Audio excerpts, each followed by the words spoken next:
എൻ്റെ പിന്നിൽ കാണുന്നത് ട്രാൻസ്ഫോമറാണ്. ട്രാൻസ്ഫോമറിൻ്റെ കാന്തിക വലയത്തിൽ ആകർഷണനായി അതിലേക്ക് പോയി വീണ് കത്തുപിടിക്കുന്ന ഒരു വൈറൽ വീഡിയോ. ഹായ്, വൈദ്യരാജ് ശാസ്ത്രലോകത്തിലെ പുതിയൊരു വീഡിയോയിലേക്ക് എല്ലാ കൂട്ടുകാർക്കും സ്വാഗതം. ഈ കഴിഞ്ഞ ദിവസം സോഷ്യൽ മീഡിയയിൽ വൈറലായിട്ടുള്ള ഒരു വീഡിയോ ആണിത്. ഇതിൽ രണ്ടാളുകൾ സ്കൂട്ടറിൽ വന്ന് ഒരു ട്രാൻസ്ഫോമറിൻ്റെ അടുത്ത് ഇറങ്ങുന്നുണ്ട്. ഒരാൾ ഈ ട്രാൻസ്ഫോമറിൻ്റെ കാന്തിക വലയത്തിൽപ്പെട്ട് കത്തുപിടിച്ചു പോകുന്നൊരു വീഡിയോ. എന്താണ് യാഥാർത്ഥ്യം? ആദ്യമേ പറയട്ടെ, ഈ വീഡിയോ ഒറിജിനലായിട്ട് ഉള്ളതാണോ ഇല്ലയോ എന്ന് നമുക്ക് കൃത്യമായിട്ട് അറിയില്ല. ഗൂഗിളിൽ സെർച്ച് ചെയ്ത സമയത്ത് ഇത് ഈ വർഷം ഏപ്രിൽ 24 ഹരിയാനയിൽ ഉണ്ടായ സംഭവം എന്ന രീതിയിലാണ് അറിയുന്നത്. ഇത് ഒറിജിനലായാലും ഇല്ലെങ്കിലും ഇങ്ങനെയൊക്കെ സംഭവിക്കാം. കാരണം ഇന്ത്യയിൽ പലയിടങ്ങളിലും ഇതുപോലെ ഇത്ര താഴെയായിട്ടാണ് ട്രാൻസ്ഫോമർ വെക്കുന്നത്.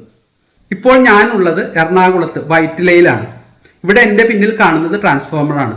വളരെ താഴെയായിട്ടാണ് ഇതുള്ളത്.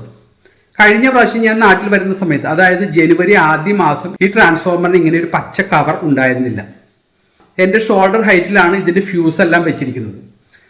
അതിൻ്റെ ടെർമിനലുകളെല്ലാം ഓപ്പൺ ആയിട്ടാണ് ഇരിക്കുന്നത്. അത് കാരണം തന്നെ ഒരാൾ വന്ന് വണ്ടിയിലോ മറ്റോ നിലത്ത് നിന്നിട്ട് ഇതിൽ തൊടുകയാണെന്നുണ്ടെങ്കിൽ തീർച്ചയായിട്ടും ഹൈ വോൾട്ടേജ് ഉള്ളത് കാരണം, ആവശ്യത്തിന് കരണ്ടും ഉള്ളത് കാരണം അപ്പോൾ തന്നെ ഈ വീഡിയോയിൽ കാണുന്നത് പോലെ കത്തിപ്പോവാം. ഈ 1-2 മാസങ്ങൾ മുന്നേ വരെ ഇതിനുണ്ടായിരുന്നില്ല. എന്നാൽ ഇപ്പോൾ ഇത് കവർ ചെയ്തിട്ടുണ്ട് സേഫായിട്ട്. ഇത് എറണാകുളം ജില്ലയിലാണ്. എന്നാൽ മറ്റ് പല ജില്ലകളിലും ഇത് ഉണ്ടാവണം എന്നില്ല. ഈ വീഡിയോയിലാണെന്നുണ്ടെങ്കിൽ 2 പേർ ഈ ട്രാൻസ്ഫോമറിന് അടുത്തേക്ക് സ്കൂട്ടർ പാർക്ക് ചെയ്യുന്നുണ്ട്. ഇതിൽ മുന്നിലിരിക്കുന്ന ആൾക്ക് അല്പം ഉയരക്കൂടുതൽ ഉണ്ടാവും. സ്കൂട്ടർ പാർക്ക് ചെയ്യുമ്പോൾ ഇതിന്റെ സൈഡ് സ്റ്റാൻഡിൽ പാർക്ക് ചെയ്യുന്നത് കാരണം തന്നെ സ്കൂട്ടർ അല്പം ഇടത്തേക്ക് ചെരിയും. അയാൾ അറിയാതെ ഈ ട്രാൻസ്ഫോമറിന്റെ ടെർമിനൽ കയറി പിടിക്കുകയാണ്. അതല്ലാതെ ഇത് കാന്തിക വലയത്തിലൊന്നും ആകർഷിക്കുകയല്ല. നമുക്ക് ഷോക്ക് അടിക്കുന്ന സമയത്ത് നമ്മുടെ മസിൽ പെട്ടെന്ന് ചുരുങ്ങും, കോൺട്രാസ്റ്റ് ചെയ്യും.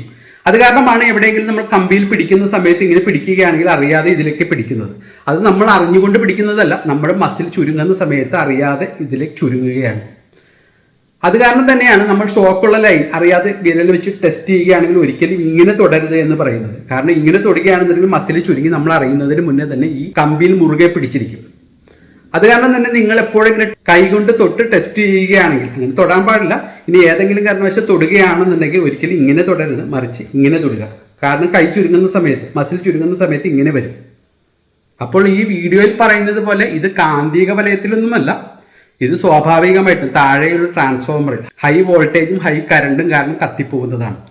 ഇത് ഹൈ വോൾട്ടേജുള്ള ഏത് ലൈനിൽ തൊടുകയാണെങ്കിലും, ചിലപ്പോൾ നമ്മൾ ട്രെയിനിന്റെ ലൈനിലോ മറ്റോ ആളുകൾ തൊടുകയാണെന്നുണ്ടെങ്കിൽ ഇതുപോലെ കത്തിപ്പോവാം.